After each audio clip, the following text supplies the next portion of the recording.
ꯑꯩꯒꯤ ꯅꯨꯡꯁꯤꯖꯔꯕ ꯏꯔꯩꯕꯥꯛꯆꯥꯁꯤꯡ, ꯃꯥꯂꯦꯝ ꯄꯨꯝꯕ ꯑꯋꯥꯕ ꯐꯤꯚꯝ ꯑꯃ ꯃꯥꯌꯣꯛꯅꯔꯤ꯫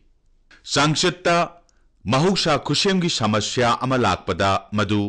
ꯂꯩꯕꯥꯛ ꯈꯔ ꯅꯠꯇ꯭ꯔꯒ ꯔꯥꯖ꯭ꯌ ꯈꯔ ꯈꯛꯇꯗ ꯑꯣꯏꯔꯝꯃꯤ꯫ ꯑꯗꯨꯕꯨ ꯍꯟꯗꯛꯀꯤ ꯁꯃꯁ꯭ꯌꯥ ꯑꯁꯤꯃꯗꯤ ꯃꯤꯑꯣꯏꯕ ꯖꯥꯇꯤ ꯄꯨꯝꯅꯃꯛꯄꯨ ꯂꯥꯡꯇꯛꯅꯍꯜꯂꯤ꯫ ꯑꯍꯥꯟꯕ ꯑꯃꯁꯨꯡ ꯑꯅꯤꯁꯨꯕ ꯂꯟꯖꯥꯎꯒꯤ ꯃꯇꯝ ꯐꯥꯎꯕꯗꯗꯤ ꯉꯁꯤ ꯀꯣꯔꯣꯅꯥ ꯚꯥꯏꯔꯁꯅ ꯁꯣꯛꯍꯜꯂꯤꯕ ꯑꯁꯨꯛ ꯌꯧꯗꯅ ꯂꯩꯕꯥꯛ ꯈꯔ ꯈꯛꯇꯃꯛ ꯁꯣꯛꯈꯤ꯫ ꯍꯧꯈꯤꯕ ꯊꯥ ꯑꯅꯤ ꯑꯁꯤꯗ ꯃꯥꯂꯦꯝ ꯁꯤꯟꯕ ꯊꯨꯡꯅ ꯀꯣꯔꯣꯅꯥ ꯚꯥꯏꯔꯁ ꯁꯟꯗꯣꯔꯛꯂꯤꯕ ꯑꯁꯤ ꯆꯦꯛꯁꯤꯟꯅ ꯌꯦꯡꯂꯛꯂꯤ꯫ ꯊꯥ ꯑꯅꯤ ꯑꯁꯤꯗ ꯚꯥꯔꯠꯕꯥꯁꯤ ꯀ꯭ꯔꯣꯔ 130ꯅ ꯑꯆꯦꯠꯄ ꯋꯥꯈꯜꯒ ꯂꯣꯏꯅꯅ ꯂꯥꯏꯆꯠ ꯑꯁꯤꯕꯨ ꯊꯦꯡꯅꯔꯤ ꯑꯃꯁꯨꯡ ꯆꯦꯛꯁꯤꯟ ꯊꯧꯔꯥꯡ ꯂꯧꯈꯠꯂꯤ꯫ ꯍꯧꯈꯤꯕ ꯅꯨꯃꯤꯠ ꯈꯔꯅꯤ ꯑꯁꯤꯗ ꯑꯩꯈꯣꯏ ꯄꯨꯝꯕ ꯌꯥꯏꯐꯔꯤ ꯑꯃꯁꯨꯡ ꯁꯥꯐꯔꯤ ꯍꯥꯏꯅ ꯈꯜꯂꯛꯂꯤ꯫ ꯑꯗꯨꯕꯨ ꯃꯥꯂꯦꯝꯒꯤ ꯂꯥꯏꯆꯠ ꯑꯁꯤꯒꯤ ꯃꯇꯥꯡꯗ ꯄꯨꯛꯅꯤꯡ ꯄꯦꯟꯊꯣꯛꯅ ꯂꯩꯕꯗꯤ ꯑꯆꯨꯝꯕ ꯅꯠꯇꯦ꯫ ꯃꯔꯝ ꯑꯗꯨꯅ ꯚꯥꯔꯠꯕꯥꯁꯤ ꯈꯨꯗꯤꯡꯃꯛꯅ ꯃꯤꯠ ꯅꯥ ꯁꯤꯡꯕ ꯑꯃꯁꯨꯡ ꯈꯪꯖꯤꯟꯕ ꯇꯉꯥꯏ ꯐꯗꯦ꯫ ꯃꯔꯨꯞꯁꯤꯡ, ꯑꯩꯅ ꯅꯈꯣꯏꯗ ꯀꯔꯤꯒꯨꯝꯕ ꯑꯃꯇꯪ ꯍꯪꯖꯕꯗ ꯀꯩꯗꯧꯉꯩꯗꯁꯨ ꯅꯈꯣꯏꯅ ꯑꯩꯕꯨ ꯅꯤꯡꯕ ꯀꯥꯏꯍꯟꯈꯤꯗꯦ꯫ ꯅꯈꯣꯏꯒꯤ ꯊꯧꯖꯥꯜ ꯑꯁꯤꯃꯛꯇꯅ ꯑꯩꯈꯣꯏꯅ ꯍꯣꯠꯅꯖꯕ ꯈꯨꯗꯤꯡꯃꯛ ꯃꯥꯏ ꯄꯥꯛꯂꯤꯕꯅꯤ꯫ ꯉꯁꯤꯗꯤ ꯑꯩꯅ ꯑꯩꯒꯤ ꯏꯔꯩꯕꯥꯛꯆꯥꯁꯤꯡꯗ ꯀꯔꯤꯒꯨꯝꯕ ꯈꯔ ꯍꯥꯏꯖꯒꯦ ꯂꯥꯛꯂꯤ꯫ ꯑꯩꯍꯥꯛꯅ ꯅꯈꯣꯏꯗꯒꯤ ꯂꯥꯛꯂꯤꯕ ꯆꯌꯣꯜ ꯈꯔ ꯑꯃꯁꯨꯡ ꯃꯇꯝ ꯈꯔ ꯑꯁꯤ ꯄꯥꯝꯃꯤ꯫ ꯃꯔꯨꯞꯁꯤꯡ, ꯍꯧꯖꯤꯛ ꯐꯥꯎꯕꯗꯤ ꯕꯤꯒ꯭ꯌꯥꯟꯅ ꯀꯣꯔꯣꯅꯥ ꯂꯥꯏꯆꯠ ꯑꯁꯤꯗꯒꯤ ꯑꯩꯈꯣꯏꯕꯨ ꯀꯟꯅꯕ ꯍꯤꯗꯥꯛ ꯄꯨꯊꯣꯛꯄ ꯉꯝꯗ꯭ꯔꯤ꯫ ꯃꯁꯤꯒꯤ ꯚꯦꯛꯁꯤꯟ ꯁꯥꯕ ꯉꯝꯗ꯭ꯔꯤ꯫ ꯐꯤꯚꯝ ꯑꯁꯤꯗ ꯑꯩꯈꯣꯏꯒꯤ ꯅꯨꯡꯅꯥꯡꯕ ꯍꯦꯟꯒꯠꯄ ꯍꯥꯏꯕꯁꯤ ꯃꯍꯧꯁꯥꯅꯤ꯫ ꯀꯣꯔꯣꯅꯥ ꯚꯥꯏꯔꯁꯀꯤ ꯈꯨꯗꯣꯡꯊꯤꯕ ꯍꯦꯟꯕ ꯃꯐꯝꯗ ꯊꯤꯖꯤꯟꯕꯗꯒꯤ ꯑꯅꯧꯕ ꯋꯥꯐꯝ ꯀꯌꯥꯁꯨ ꯊꯣꯔꯛꯂꯦ꯫ ꯂꯩꯕꯥꯛꯁꯤꯡ ꯑꯗꯨꯗ ꯑꯍꯥꯟꯕ ꯈꯪꯍꯧꯗꯅ ꯏꯟꯐꯦꯛꯁꯟ ꯍꯧꯔꯛꯈꯤ꯫ ꯂꯩꯕꯥꯛꯁꯤꯡ ꯑꯗꯨꯗ ꯀꯣꯔꯣꯅꯥꯅ ꯅꯥꯍꯜꯂꯛꯄꯒꯤ ꯆꯥꯡ ꯈꯪꯍꯧꯗꯅ ꯍꯦꯟꯒꯠꯂꯛꯈꯤ꯫ ꯚꯥꯔꯠ ꯁꯔꯀꯥꯔꯅ ꯀꯣꯔꯣꯅꯥ ꯚꯥꯏꯔꯁ ꯁꯟꯗꯣꯔꯛꯄꯒꯤ ꯂꯤꯛꯂꯝ ꯑꯁꯦ ꯀꯨꯞꯅ ꯌꯦꯡꯁꯤꯜꯂꯤ꯫ ꯂꯩꯕꯥꯛ ꯈꯔꯅ ꯈꯨꯗꯛꯇ ꯋꯥꯔꯦꯞ ꯂꯧꯏ ꯑꯃꯁꯨꯡ ꯅꯥꯔꯕꯁꯤꯡꯕꯨ ꯇꯣꯉꯥꯟꯅ ꯊꯝꯃꯤ꯫ ꯚꯥꯔꯠꯀꯨꯝꯕ ꯃꯤꯁꯤꯡ ꯀ꯭ꯔꯣꯔ 130 ꯂꯩꯕ ꯆꯥꯎꯈꯠꯂꯛꯂꯤꯕ ꯂꯩꯕꯥꯛ ꯑꯃꯒꯤꯗꯃꯛꯇꯗꯤ ꯀꯣꯔꯣꯅꯥ ꯚꯥꯏꯔꯁꯀꯤ ꯁꯤꯡꯅꯕ ꯑꯁꯤ ꯏꯆꯝ ꯆꯝꯕ ꯅꯠꯇꯦ꯫ ꯉꯁꯤꯗꯤ ꯑꯩꯈꯣꯏꯅ ꯆꯥꯎꯈꯠꯂꯛꯂꯤꯕ ꯂꯩꯕꯥꯛꯁꯤꯡꯅ ꯀꯣꯔꯣꯅꯥ ꯚꯥꯏꯔꯁꯀꯤ ꯆꯩꯊꯦꯡ ꯐꯪꯕ ꯑꯁꯤ ꯎꯔꯨꯔꯒ ꯚꯥꯔꯠꯇ ꯃꯁꯤꯒꯤ ꯆꯩꯊꯦꯡ ꯂꯩꯔꯣꯏ ꯈꯟꯕꯗꯤ ꯑꯔꯥꯟꯕ ꯑꯣꯏꯒꯅꯤ꯫ ꯃꯔꯝ ꯑꯗꯨꯅ ꯂꯥꯏꯆꯠ ꯑꯁꯤ ꯊꯦꯡꯅꯅꯕ ꯋꯥꯐꯝ ꯑꯅꯤꯈꯛ ꯇꯉꯥꯏ ꯐꯗꯅ ꯏꯟꯕ ꯃꯊꯧ ꯇꯥꯏ꯫ ꯑꯍꯥꯟꯕꯗ ꯋꯥꯔꯦꯞ, ꯑꯅꯤꯁꯨꯕꯗ ꯑꯊꯤꯡꯕ꯫ ꯉꯁꯤꯗꯤ ꯑꯩꯈꯣꯏꯒꯤ ꯃꯤꯌꯥꯝ ꯀ꯭ꯔꯣꯔ 130ꯅ ꯔꯥꯖ꯭ꯌ ꯑꯃꯁꯨꯡ ꯀꯦꯟꯗ꯭ꯔ ꯁꯔꯀꯥꯔꯅ ꯄꯤꯕ ꯄꯥꯎꯇꯥꯛꯁꯤꯡ ꯏꯟꯗꯨꯅ ꯑꯩꯈꯣꯏꯒꯤ ꯏꯊꯧ ꯄꯥꯡꯊꯣꯛꯇꯨꯅ ꯀꯣꯔꯣꯅꯥ ꯚꯥꯏꯔꯁꯀꯤ ꯂꯥꯏꯆꯠ ꯊꯦꯡꯅꯒꯅꯤ ꯍꯥꯏꯕꯒꯤ ꯋꯥꯔꯦꯞ ꯂꯧꯕ ꯑꯃꯁꯨꯡ ꯂꯦꯞꯄꯗꯣ ꯎꯠꯄ ꯇꯥꯏ꯫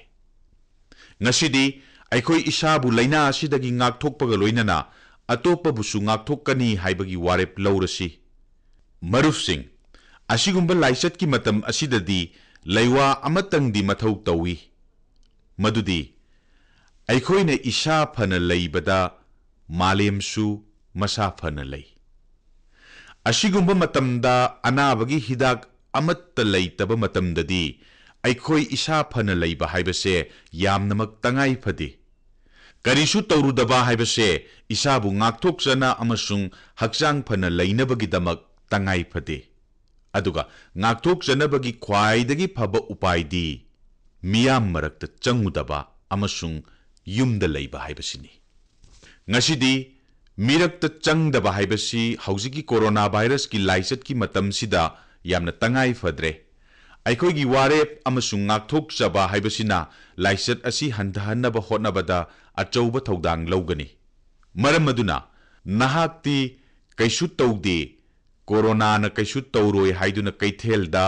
ꯂꯝꯕꯤ ꯁꯣꯔꯣꯛꯇ ꯀꯣꯏꯆꯠ ꯆꯠꯂꯕꯗꯤ ꯃꯗꯣ ꯑꯆꯨꯝꯕ ꯈꯣꯡꯊꯥꯡ ꯅꯠꯇꯦ꯫ ꯑꯗꯨꯝꯅ ꯇꯧꯕ ꯑꯗꯨꯅ ꯅꯪꯅ ꯅꯁꯥꯃꯛꯇ ꯑꯃꯁꯨꯡ ꯅꯪꯒꯤ ꯏꯃꯨꯡ ꯃꯅꯨꯡꯗ ꯑꯔꯥꯟꯕ ꯑꯃ ꯇꯧꯒꯅꯤ꯫ ꯃꯔꯝ ꯑꯗꯨꯅ ꯑꯩꯅ ꯑꯩꯒꯤ ꯏꯔꯩꯄꯥꯛꯆꯥꯁꯤꯡꯗ ꯍꯥꯏꯖꯔꯤ ꯃꯗꯨꯗꯤ ꯂꯥꯛꯂꯤꯕ ꯆꯌꯣꯜ ꯈꯔ ꯑꯁꯤꯗꯗꯤ ꯇꯉꯥꯏ ꯐꯗꯕ ꯊꯕꯛ ꯅꯠꯇꯅ ꯌꯨꯝꯗꯒꯤ ꯃꯄꯥꯟ ꯊꯣꯛꯄꯤꯒꯅꯨ꯫ हेक यारिबा मखै ऑफिस की ओइरबसु ललोन इतिक की ओइरबसु इसागी युमदगी थबक सुबियु सरकार की थबक तौरिबसिंग हॉस्पिटल द लैबसिंग मियाम की मिहुतसिंग पाव की मियोइसिंगना मितना सिंगना लैब तंगाई फदे अदुगा समाज की अतै मियोइसिंगना नाइतोम लैबियु अइना अतोप वाफम अमगसु हाइजरी मदुदी सही हुंफुदगी हुंफु मंगा सुरबा अहल सिंगदी लाक्लिबा चयोल खरा असि युमद लेंगदना लैबियु हौजिकी मिरोल नदी हैनदबा याय अदुबु ममांगैददी लाल मतमदा नुमिदांगदा मई मुथतपा चटनरमी करिगुंबदा मसी यामना सांगना चथरमी कयारक हन्ना मई मुथतपगी ड्रिल सु तौरमी ngасidi aina irei pakcha khudingdagi mateng amakhak nijari madudi janata curfew miyam gi curfew haibasini janata curfew haibadi miyam na miyam gi damakta tauba curfew ni handaki nongmaijing haibadi March 12 ayuk pung 8 tagi numidang pung 4 phauba miyam pumnamakna janata curfew inbiyu matam masida aikoi kana amattana yumdagi mapanda lambi sorokta natraga mafam amatta su thooisi essential service kamari leinaba miyoi singna March 12 asida mayumdagi mapan thoksasunu maruf sing March 12 gi aikoi gi hotna jariba sina isa ngak thokjaba amasung jati gi damak aikoi gi ithau tawjabagi warep laubagi khudamni March 12 gi janata curfew gi mai pakpana tungdala kadaba singnaba kayagi sem sagani aihakna rajya sarkar singdasu janata curfew si pangthok piyo haijari aina naharol kanglup khudingmak NCC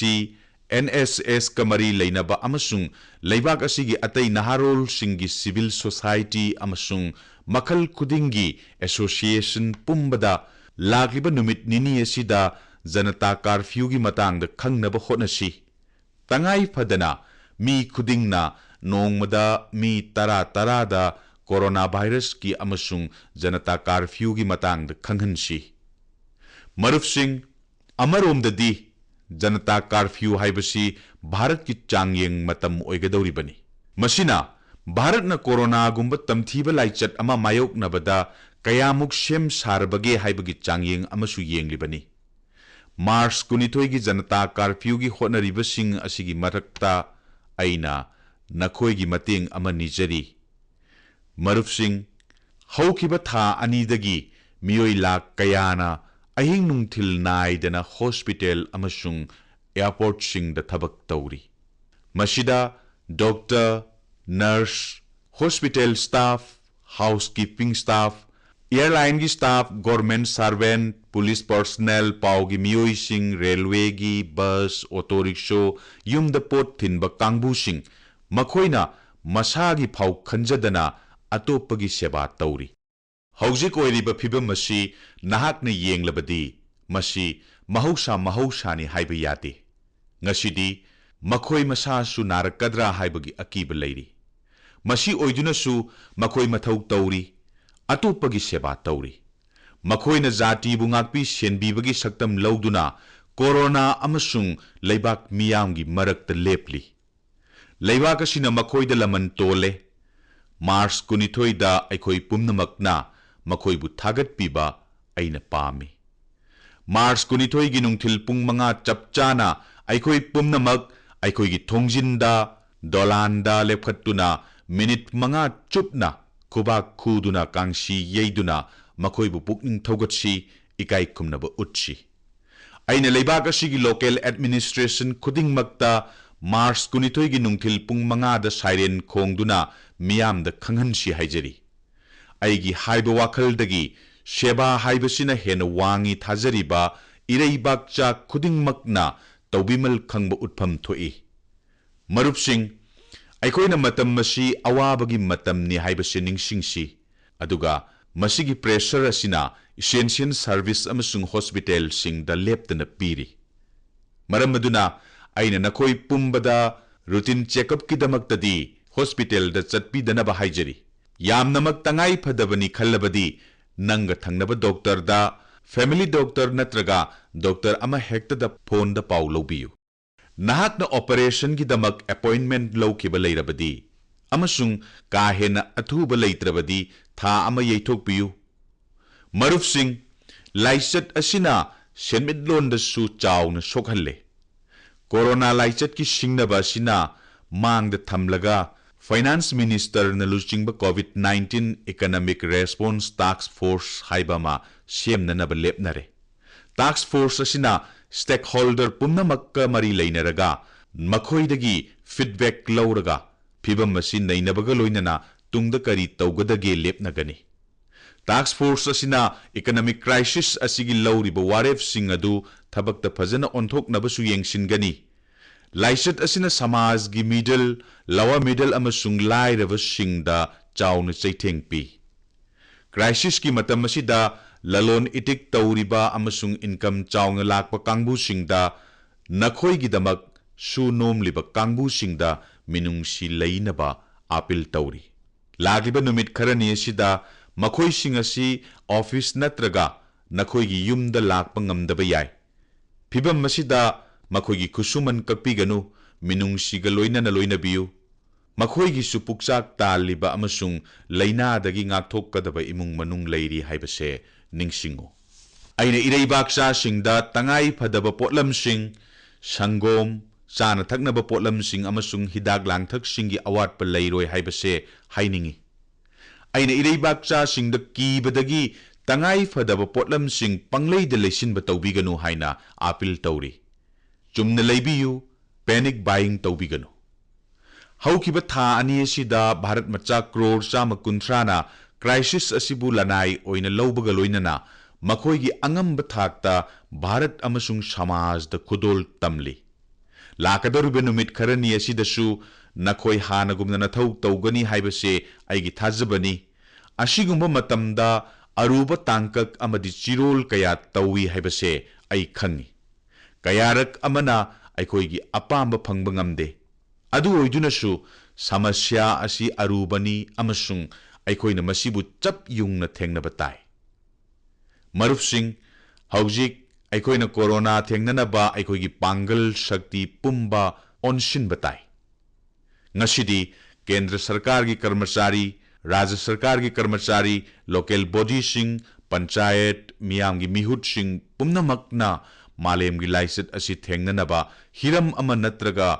hiram amada mateng pangli nahaknasu nahaki angamba mateng piri malem gi laisat asi thengnabada miyoibana mai pakani bharat na mai pakani numit kharani leiraga navaratri thauram laklani masi sakti latchabagi kumhaini bharat na mapangal mathauna pumbaga loinana manglom da chatkhatli pumnamakpu thagatchari